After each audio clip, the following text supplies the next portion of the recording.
ইলিশ মাছের ভুঁড়ি, কানসা, ফুলকা দিয়ে করলা ভাজি করলে খেতে অনেক মজা লাগে। আমার বাসার সবাই খুব পছন্দ করে। আসসালামু আলাইকুম, সবাইকে শানুজ ডেইলি কিচেনের পক্ষ থেকে স্বাগতম।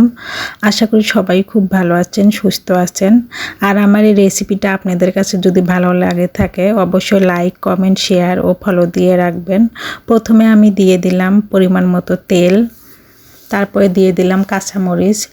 কাঁচামরিচটা আমার ডিপ ফ্রিজে সংরক্ষণ ছিল, এর জন্য একটু হলুদ দিয়ে প্রথমে 3 থেকে 4 মিনিট একটু ভেজে নেব মরিচটাকে।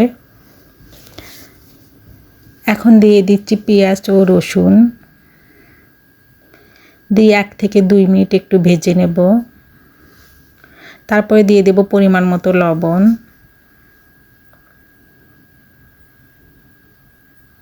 দিয়ে সুন্দর মতো মিক্সচার করে নিচ্ছি। এখন সামান্য একটু পানি দিয়ে দেব। দিয়ে দিলাম হলুদ গুঁড়া, জিরার গুঁড়া, দিয়ে মিশিয়ে নিচ্ছি। ঢেকে মশলাটাকে সুন্দর মতো কষিয়ে নেব। এই তো মশলাটা কষানো শেষ। এখন আমি ইলিশ মাছের কানসা, ফুলকা, ভুঁড়িগুলো দিয়ে দিচ্ছি। দিয়ে সুন্দর মতো মিক্সচার করে নেব।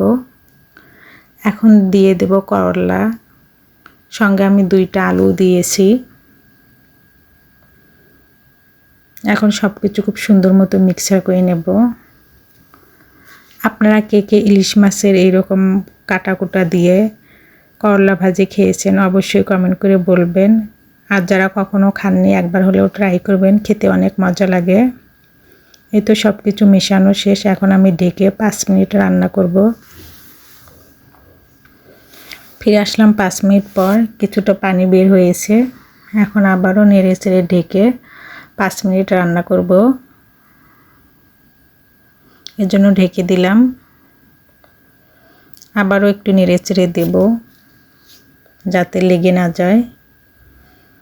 আর এটা একটু মিডিয়াম টু লো আঁচে রান্না করতে হবে, তাহলে খেতে অনেক মজা হবে। আবারও আমি ঢেকে দেব। ঢেকে দিয়ে 5 মিনিট রান্না করে নেব। এই তো রান্নাটা শেষের দিকে, একটু চেপে চেপে সুন্দর মতো ভাজা ভাজা করে নেব। এভাবে আরও আমি 2-3 মিনিট রান্না করব।